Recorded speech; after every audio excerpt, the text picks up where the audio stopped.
Баршаңызға сәлем. Бүгін біз сіздермен цезарь салатын дайындайтын боламыз.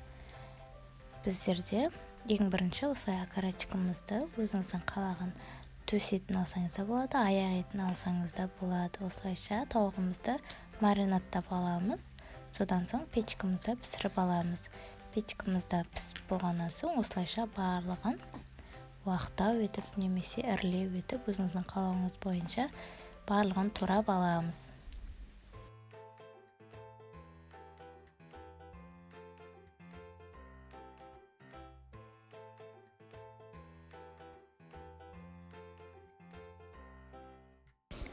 Содан соң пекинский капустамызды да 4 бұрышты етіп турап аламыз.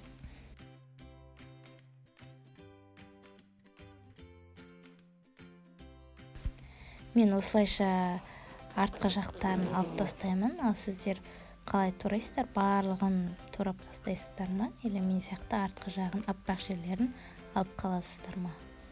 Мінекей мен осылайша барлығын 4 бұрышты етіп кесіп аламын.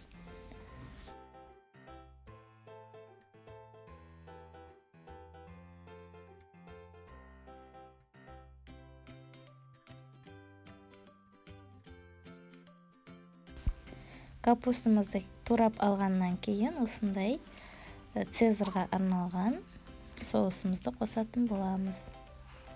Соусымызды қосып, капусталарымызды араластырып, соусымыз сіңгенше 1-2 сағатқа қойып қоямыз. Мен осы жолы соусты магазиннен алдым. Негізінде майонез, чеснок және қытай қарабұрыш салып жасайтын едім. Солай жасасаңыз да өте дәмді болып шығады. Негізі чеснок қолдансаңыз, дәмі вообще ерекше болып шығады.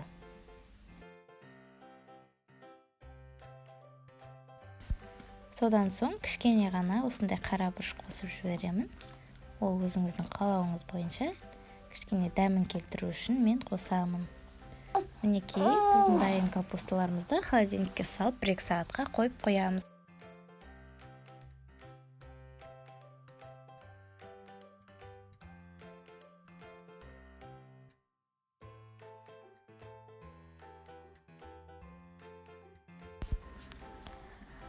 Мінекей барлығын капустамызды болғаннан кейін осындай құрамдарды қолданамыз. Но жаңағы менің окорочкам турап қойған, бөдененің жұмыртқасы және сыр.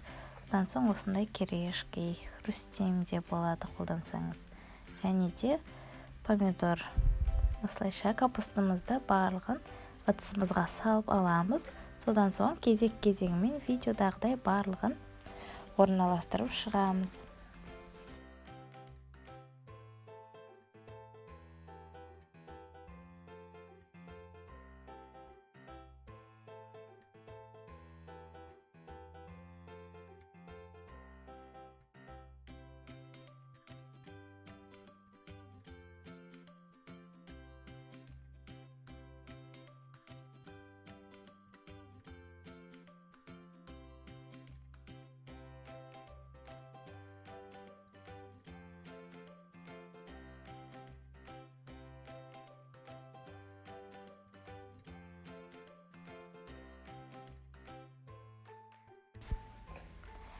Мен осы жолы барлығын соусты, керешкайды неден қолдан жасаған жоқым. Негізі қолдан жасасаңыз да үйден болады.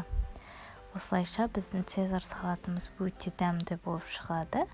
Өзіңіз асыққан жағдайда осылай магазинде барлығы дайын ғой, барлығын алып тез-тез жасасаңыз болады.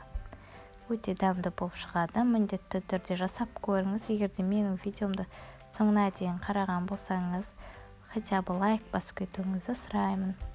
Өзіңіздің ойыңызды комментарияға жазып кетсеңіз де болады. Көп рахмет.